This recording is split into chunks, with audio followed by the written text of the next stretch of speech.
C'est Charlotte Dornelas avec cet arc de triomphe empaqueté qui ravive les débats sur l'art contemporain dans l'espace public. Il n'a pas fallu beaucoup de temps pour que les réactions se fassent entendre. Alors, est-ce qu'on peut dire que c'est un art de l'effervescence, effervescence de l'art, art du non-sens?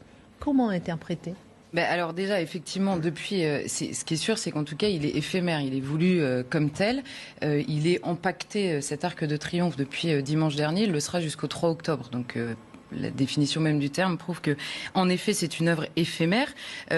Christo, donc, qui est un homme, un artiste depuis de très longues années, était arrivé en fuyant le joug soviétique. Il était arrivé dans les années 58. En France, et à l'époque déjà, il se projette dans ces idées d'art éphémère du début de ce que l'on appelle aujourd'hui l'art contemporain, qui était à l'époque une avant-garde simplement, et il pense déjà en 1961 à empaqueter l'Arc de Triomphe. Après, dans les années qui ont suivi, on sait en 85, il a empaqueté le Pont Neuf. Il a fait d'autres œuvres. Il est mort en 2020 à New York et c'était le rêve de sa vie. En 2018, avant de mourir, il avait vu la maquette de l'Arc de Triomphe empaqueté et voilà, c'était l'œuvre qu'il rêvait d'accomplir depuis de très longues années qui se réalise en effet aujourd'hui.